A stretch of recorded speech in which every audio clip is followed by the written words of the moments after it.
Today here on Robert's Guitar Dungeon, we are experimenting with cheap pedals into expensive amplifiers versus expensive pedals into cheap amplifiers.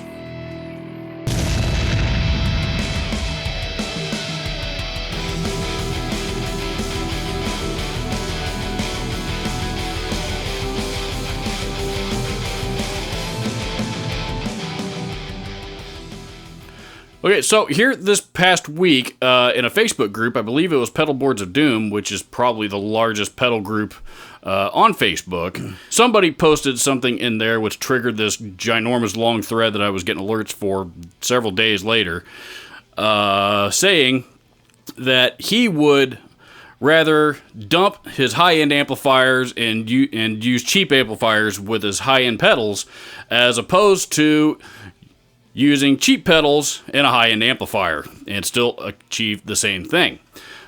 Several people disagreed with him, myself included, though I didn't say so in the group. But nevertheless, I decided what better way to figure out which is the better way to go between expensive amps or expensive pedals than conduct an experiment. So here, as my dog Zoe is sitting right below me supervising, here is what we are going to do. I'm going to play a cheap distortion pedal into a high-end amplifier, and then I'm going to play a high-end distortion pedal into a cheap amplifier. And also, just for kicks, I decided that I'm also going to play the high-end amplifier on its own distortion channel, just so we can hear if we even need a pedal.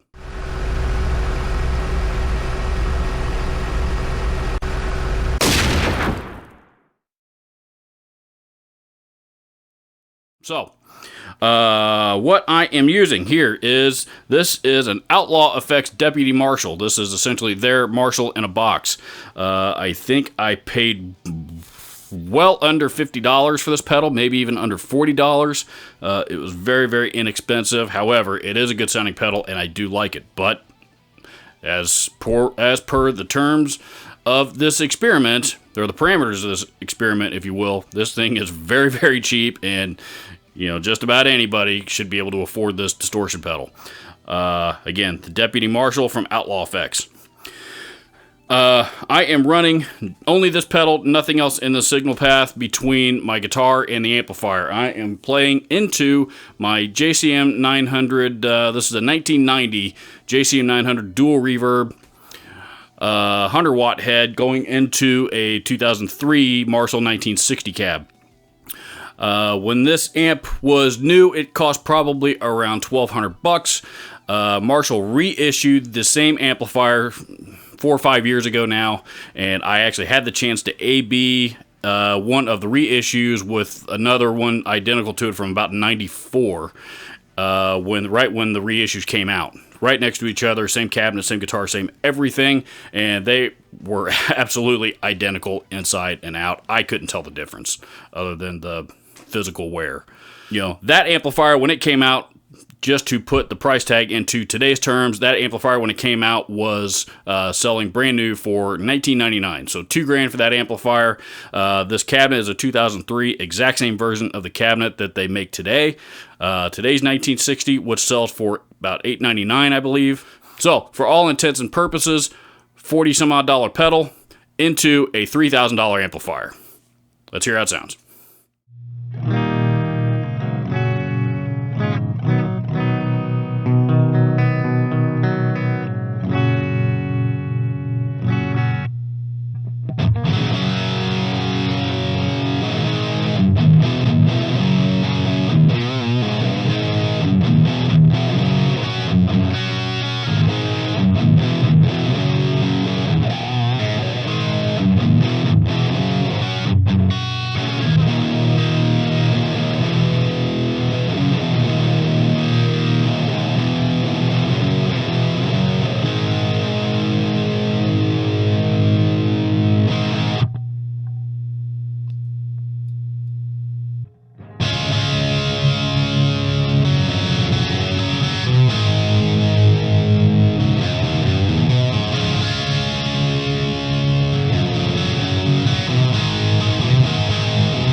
Okay, not bad. I personally preferred the gain channel on the Marshall over the distortion pedal into the clean channel. So, and as Marshalls go, the clean channel on a 4100 is actually pretty clean. This is a 1990, which is the first year these came out, by the way. So if you're not a Marshall fanatic, for about the first year and a half or 2 years of this model amplifier, they actually came stock with EL34s before they switched them over to 5881s for the rest of its life. Now, for part 2 of this experiment, I am going to use the absolutely fantabulous Amp Tweaker Type Metal Pro. There is no better pedal on this planet, in my opinion. Not just distortion pedal, but pedal. This is my absolute favorite pedal. I love this thing to death. It will never, ever, ever leave my possession. This pedal was designed by the legendary James Brown, who also designed the now legendary Peavey 5150/6505 amplifiers. The man is a genius, and he packed just about every feature that you can possibly think of on a pedal, and then some, into this thing, and it sounds absolutely killer. If you're looking for a high gain or a metal distortion, this is the one that you need. Now, this pedal is made in the USA. It is not cheap. This thing cost about $320, brand new. You can find them on the used market, but when you do, you're not gonna find them too far below that. You'll save a few bucks, but not much. As of this recording, I actually looked on Guitar Center's website today. They have a used one listed for, I think it was like $259 or something. So, that's about what you're gonna see on the used market for these. In other words, they're an absolutely fantastic pedal, and they hold, feature wise, it's got everything under the sun. I did a video on this pedal a while back. I will post a link to that down in the description if you want to check out this pedal individually, and the Outlaw Effects Deputy Marshall for that matter. Now, I am going to run this awesome $320 distortion pedal / preamp into my trusty old Roland Cube 40 XL solid state modeling amplifier, if you will. And I am only going to use a model of a clean amplifier. In this case, it is a Roland JC120 that it models, coming out of a 10-inch speaker.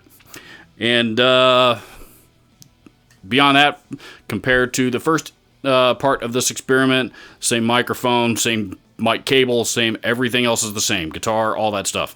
So, high-end pedal into a cheap amplifier. This amp cost, when it was brand new, and this is they've even updated this thing since then.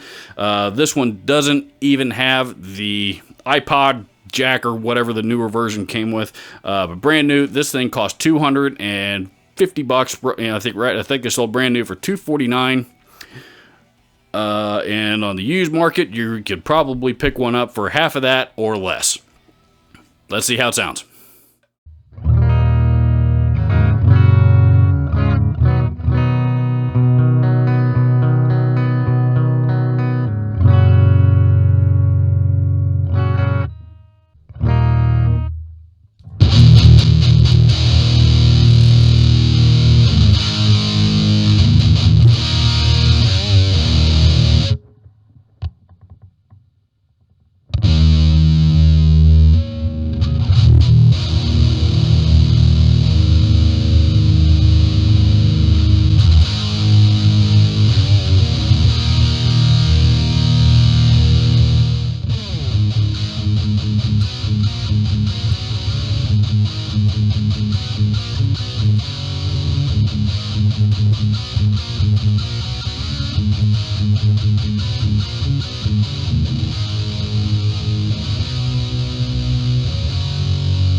Now, again, just to eliminate any kind of confusion or skepticism, the audio recordings that you are hearing in this video are not doctored up at all. No EQs, no effects, no nothing.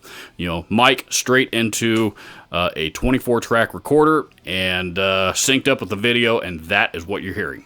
No DAWs, no effects, no compression or EQ or any funny business like that. This is as close of a representation of what they sound like in this room as I can get. So, whether or not you have to sacrifice high-end amplifiers versus high-end pedals, I will leave that decision up to you.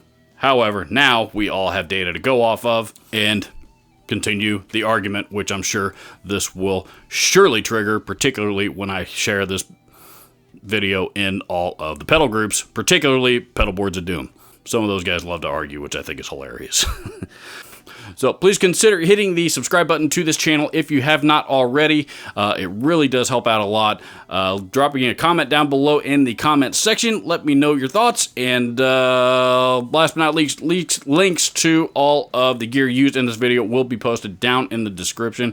Feel free to check those out. Thank you so much for watching. I will see you in the next video.